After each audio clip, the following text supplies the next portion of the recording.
শুভ দুপুর আমার বন্ধুদের। দুটো কলা নিয়েছি, দেখে বুঝতে পারছো কি করব আমি।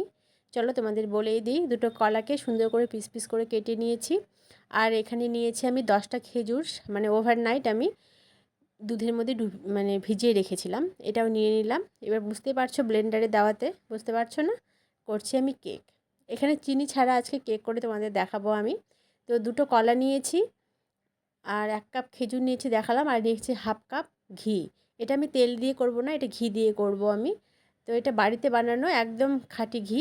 আর নিয়েছি একটা ডিম আর ভ্যানিলা এসেন্স। প্রথমে এটা ব্লেন্ড করে নিয়েছিলাম, তারপরে ডিম আর ভ্যানিলা এসেন্সটা দিয়ে দিলাম। এখানে আমি কাপের মধ্যে নিয়েছি দুই চামচ সুজি আর 1 কাপ ময়দা। তোমরা চাইলে আটা দিয়ে করতে পারো, কিন্তু আমি এর আগে ব্যানানা কেক আটা দিয়ে করেছিলাম, আমার না খেতে খুব একটা ভালো লাগেনি। যাই হোক, যেহেতু কেকটা বড়, আমি যদি না খাই কেকটা উঠবে না, কারণ সবাই মিলে খেলে কেকটা একটু শেষ হয়ে যায়, তাই না? তো সেই জন্য আমি আটাটাকে ইউজ করছি না। আর দিয়ে দেবো এখানে একদম ফুল চামচের 2 স্পুন একদম cocoa powder, baking soda, baking powder দিয়ে এটাকে চেলে নিয়েছি। নিয়ে যেটা আমি মিক্সিতে করে রেখেছিলাম, কলা, ডিম, খেজুরের পেস্ট, ওর মধ্যে এটাকে 2 বারে দিয়ে আমি কাট অ্যান্ড ফোল্ড করে মিশিয়ে নেব। বেশি কিন্তু ঘোরাবে না, জাস্ট এটাকে মিশিয়ে নেবে সম পরিমাণে। আর এখানে আমি কিছু ড্রাই ফ্রুটস ময়দা দিয়ে মেখে রেখেছিলাম, সেটার থেকে অর্ধেকটা দিয়ে দিলাম, আর বাকিটা আমি উপরে দেওয়ার জন্য রেখেছি। ড্রাই ফ্রুটস তোমরা এই পছন্দ মতো নিতে পারো। আমি এখানে কুকুম্বার, মানে কুমড়োর বীজ নিয়েছি, ভাজা আছে বীজটা। আর একটু কাঠবাদাম নিয়েছি, আর কিশমিশ নিয়েছি। কাজুটা আজকে স্কিপ করে দিয়েছি, দেবো না।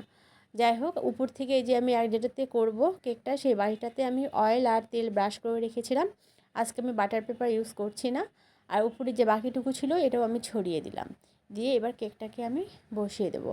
আজকে কেকটা আমি সসপ্যানে করছি, প্রেশারে করছি। প্রেশার কুকারেও করবো না, ওভেনেও করবো না, সসপ্যানে করে দেখাচ্ছি।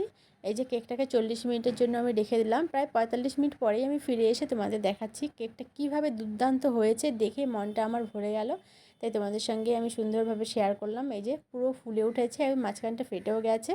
দারুণ হয়েছিল খেতে। তোমরা অবশ্যই বাড়িতে যদি পাকা কলা থাকে এরকম করে সুন্দর কেক বানিয়ে নিতে পারো। এটা শরীরের পক্ষেও খুব ভালো, যেহেতু এটাতে চিনি থাকছে না, কলা আর খেজুরি থাকছে। বাচ্চারাও চকলেট ফ্লেভারের জন্য বাচ্চারাও খুব সুন্দরভাবে খাবে। তো খুব ইজি প্রসেস। এইভাবে ঢাকা দিয়ে গরম কেকটাকে রেখে দেবো, তাহলে উপরটা সফট হয়ে থাকে। তোমাদের কেটে দেখাচ্ছি, চলো কতটা সফট হয়েছে বুঝতে পারবে। তো এই ছিল আজকে আমার কেকের রেসিপি, আমি করলাম তাই তোমাদের সঙ্গে শেয়ার করলাম। তোমরাও এইভাবে কিন্তু করে নিও, স্বাস্থ্যের পক্ষে কেকটা খাওয়া খুব ভালো। টাটা, সবাই খুব ভালো থেকো।